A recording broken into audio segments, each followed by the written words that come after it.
Assalamualaikum warahmatullahi wabarakatuh.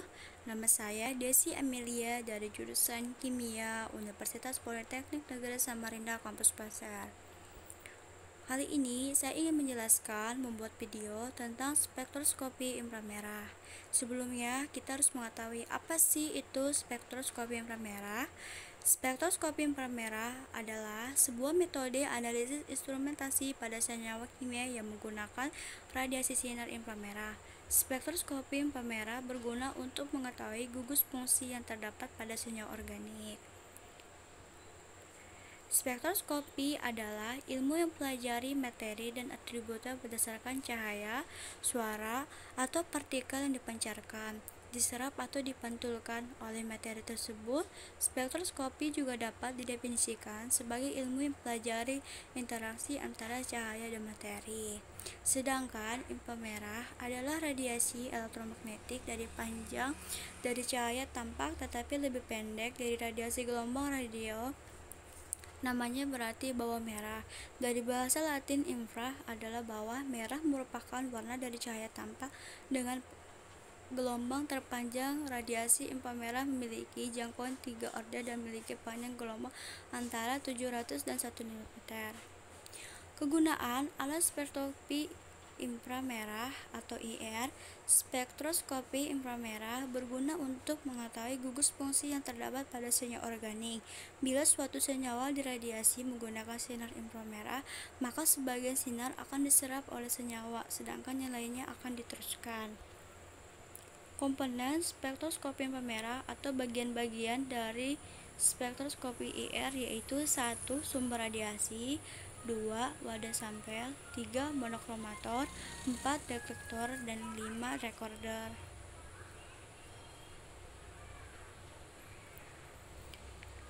Jadi ini adalah gambaran dari cara kerja spektrofotoskopi IR. Mari dilihat cara saya, yaitu dari sini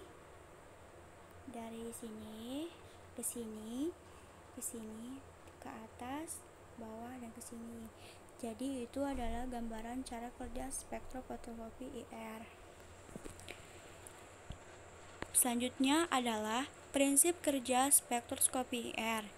Adalah yang pertama, jika senyawa organik dikenai sinar inframerah yang mempunyai frekuensi tertentu bilang gelombang 500 sampai 4000 cm, sehingga beberapa frekuensi tersebut diserap oleh senyawa. Yang kedua, bila suatu senyawa diradiasi menggunakan sinar inframerah, maka sebagian sinar akan diserap oleh senyawa. Yang ketiga, serapan ini diakibatkan karena molekul senyawa organik mempunyai ikatan yang dapat bervibrasi atau bergetar. Yang keempat, beberapa banyak frekuensi tertentu yang melewati senyawa tersebut diukur sebagai presentasi transmitasi. Yang kelima, presentasi transmitasi dengan nilai 100 berarti semua frekuensi dapat melewati senyawa tersebut tanpa diserap sama sekali. Yang terakhir yaitu transmitasi sebesar 5% mempunyai arti bahwa hampir semua frekuensi tersebut diserap oleh senyawa itu. Pembacaan spektrum inframerah. Jadi ini adalah gambaran dari pembacaan spektrum inframerah, bisa dilihat. Next, preparasi sampel untuk pengukuran spektra IR. Terdapat 3 jenis preparasi spektra IR. Yang pertama yaitu padatan, dalam bentuk padatan.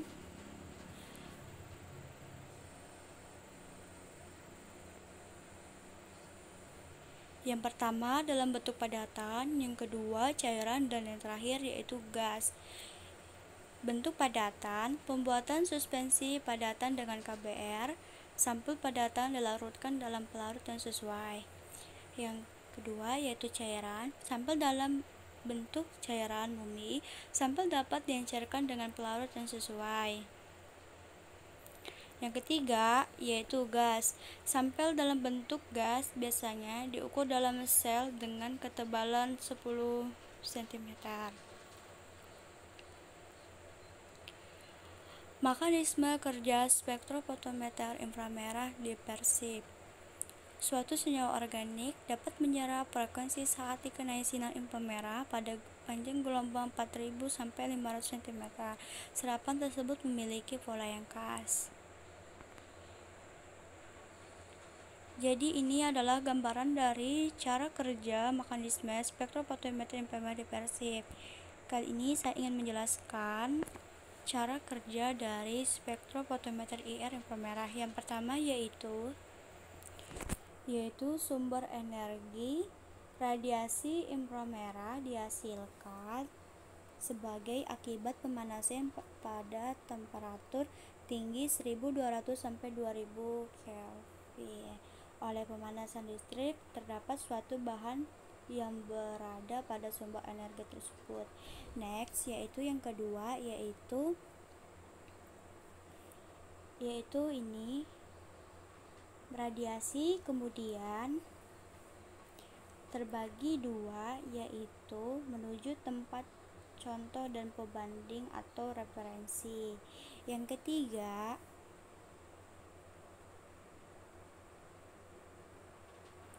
ketiga setelah sinar di IR displit, sinar terbagi menjadi dua arus, yaitu sinar yang menuju sampel dan sinar yang menuju larutan baku pembanding. Yang keempat yaitu cover. Kemudian kedua berkas sinar tersebut masuk ke cover sehingga keluar output sinar yang diteruskan ke monokromator.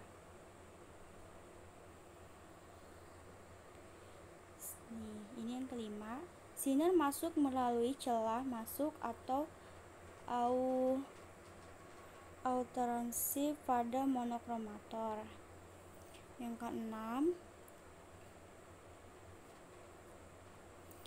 keenam, sinar diarahkan masuk melalui celah masuk atau enteransi pada monokromator ke bagian grating monokromator atau yang disebut pemisah panjang gelombang.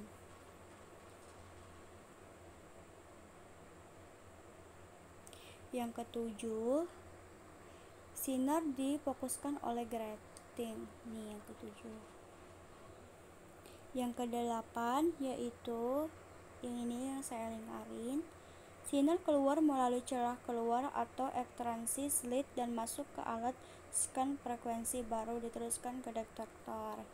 Selanjutnya yang ke-9, oleh detektor sinar diubah menjadi sinyal elektrik dan diperkuat oleh amplifier. Kemudian sinyal tersebut diinterpretasikan dalam bentuk spektrum inframerah dengan bantuan perangkat lunak dalam komputer.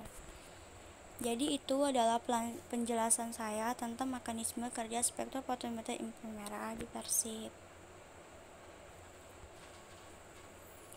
Gambaran spektrofotometer IR. Jadi ini adalah gambaran dari spektrofotometer IR. Ini gambaran alatnya. Tabel. Jadi ini adalah tabel dari materi spektrofotometer IR. Yang terakhir, selesai. Jadi apabila ada kekurangan dalam penjelasan mohon dimaklumin. Saya akhiri. Wassalamualaikum warahmatullahi wabarakatuh. Terima kasih sudah menyimak video tersebut.